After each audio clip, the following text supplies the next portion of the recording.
Hello everyone, कैसे हैं आप सब लोग। उम्मीद है अच्छे होंगे। तो आज के इस वीडियो में मैं BEGC 104 का यूनिट 3 पढ़ाऊंगी, जो एग्ज़ाम पॉइंट व्यू से इम्पॉर्टेंट है। जस्ट आप लोग ये मेरी वॉइस जो मैं बता रही हूँ, इसे सुनकर आप लोग अपने लैंग्वेज में इसे लिख सकते हैं। तो आइए शुरू करते हैं। तो टॉपिक है इंटेलेक्चुअल बैकग्राउंड ऑफ स्पेंसर। आइए इसको आसान और क्लियर तरीके से आपको एक्सप्लेन करते हैं। तो मैंने जिस तरह से मैं पढ़ाती हूँ, पॉइंट वाइज बुलेट पॉइंट बना लेती हूँ ताकि आपको मेरी वॉइस सुनने में समझ में आए, and exam point of view से आप लोग बुलेट पॉइंट बनाकर इसको रिमेंबर करने में आसानी हो। आप लोग को जो मैं एक इम्पॉर्टेंट जो टॉपिक बताऊँगी, जस्ट आप लोग उसको अपने कॉपी में नोट डाउन कर लीजिएगा ताकि समझ में आए कि इसमें क्या लिखना है। तो फर्स्ट नंबर हम लोगों का टॉपिक है कि स्पेंसर जो थे किस पीरियड के पोएट थे। स्पेंसर किस पीरियड के पोएट थे, ये फर्स्ट टॉपिक है। तो स्पेंसर 16th सेंचुरी 1500 के पोएट थे। स्पेंसर 16th सेंचुरी के पोएट थे। ये रेनेसांस पीरियड था जिसमें लोगों ने religion, art, science and literature में नए तरीके से सोचना शुरू किया। मतलब ये रेनेसांस पीरियड था, मतलब लोग सुधर रहे थे और ज़्यादा बढ़ रहे थे, आगे बढ़ रहे थे। उनके सोचने समझने का तरीका सब बदल रहा था। वो आगे बढ़ना चाहते थे, तरक्की कर रहे थे। तो इसमें लोगों का हर तरीका से रिलीजन को लेकर, आर्ट को लेकर, साइंस को लेकर, लिटरेचर को लेकर, सब कुछ का जो पुराना कॉन्सेप्ट था वो सब ख़त्म होकर अब नए तरीके से लोगों ने सोचना शुरू किया।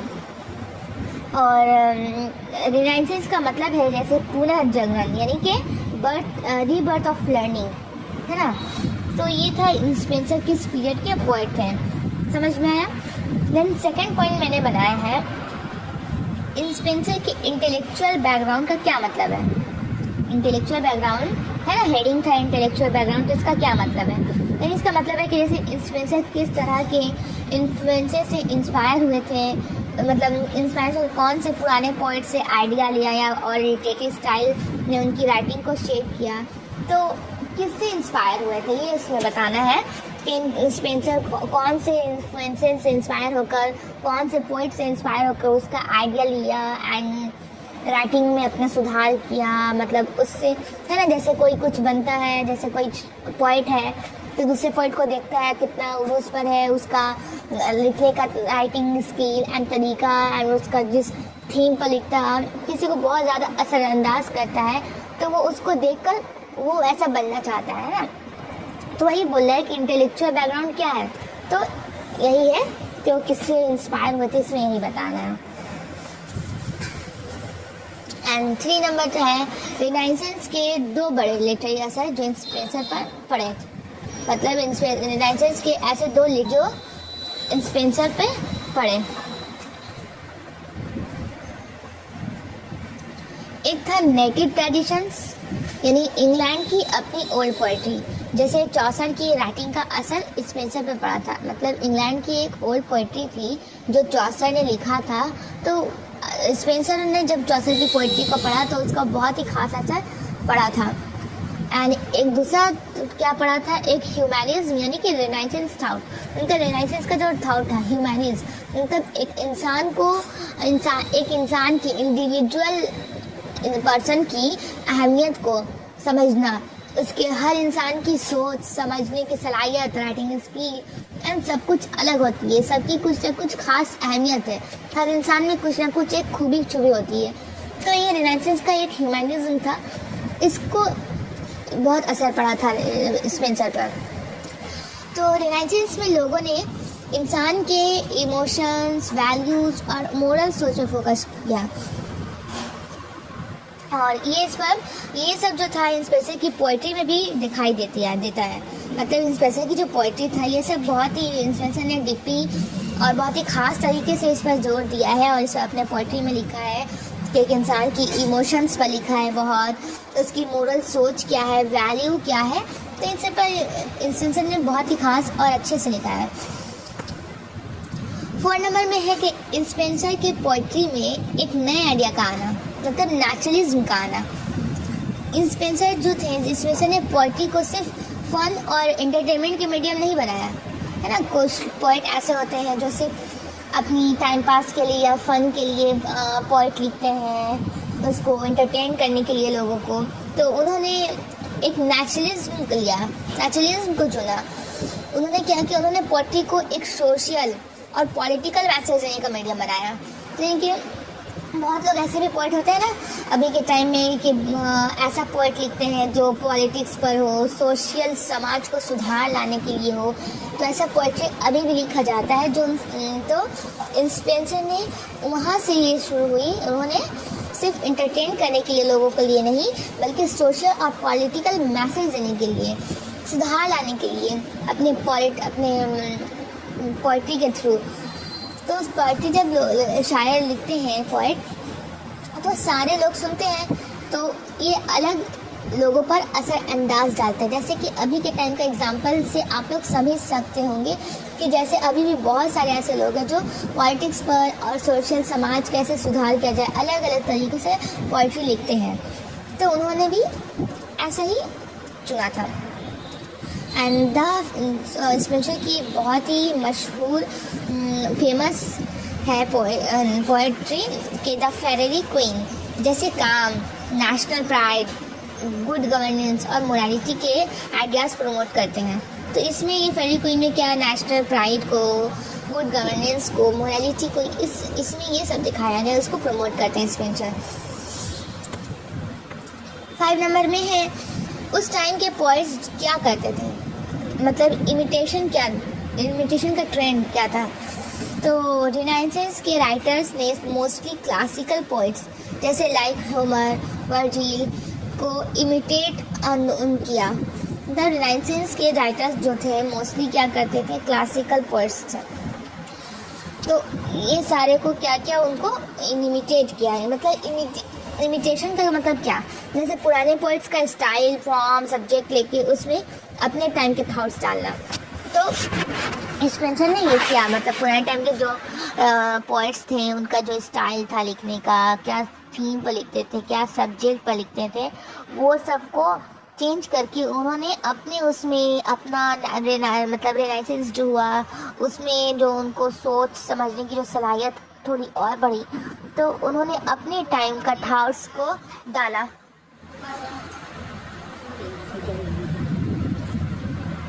एग्जाम्पल जैसे स्पेंसर ने किंग आर्थर जो थे को अपने इपिक द फेरेरी क्वीन में हीरो बनाया। तो जो द फेरेरी क्वीन जो इपिक था उसमें क्या किया, उसको किंग आर्थर को इन्होंने हीरो बनाया। तो किंग आर्थर को इन्होंने एक ऐसे वर्चुअस नाइट के रूप में दिखाया जिसमें 12 मोरल वैल्यूज़ हैं, जैसे अरिस्टोटल ने डिस्क्राइब किया था। तो ये एग्जाम्पल था उसका कि किस तरह से इमिटेशन किया था स्पेंसर ने। 6 नंबर में पोएट्री का पर्पस उस टाइम क्या था। तो पोएट्री तब इमोशन से ज़्यादा एक स्टडी और स्किल माना जाता था। पोएट्री का पर्पस क्या था कि उस समय इमोशन से ज़्यादा और एक स्टडी और स्किल माना जाता था। मतलब ये लोगों की हुनर थी, इस पर लोग स्टडी क्या करते थे। पोइट अपनी फीलिंग्स नहीं लिखता था डायरेक्टली, जैसे रोमांटिक पोइट्स करते थे।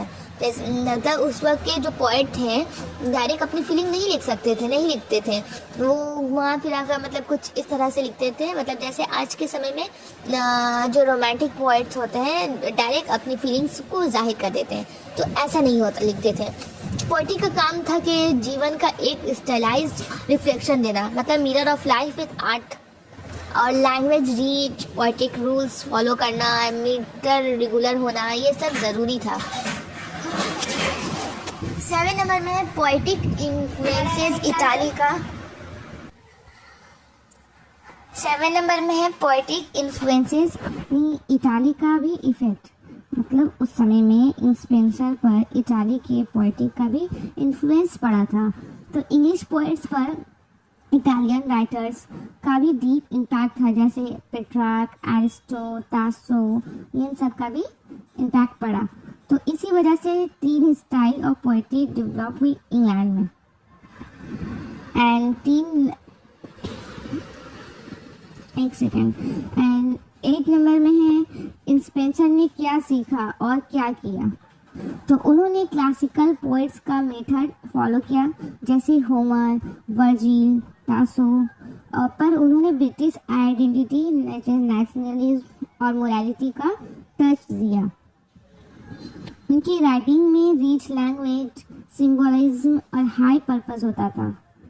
वो बहुत ही रिच लैंग्वेज यूज करते थे स्पेंसर, बहुत ही ज़्यादा मतलब हाई पर्पस को लेकर, थीम को लेकर लिखा करते थे, सिंबलिज्म होता था। तो ये स्पेंसर ने सीखा और किया भी।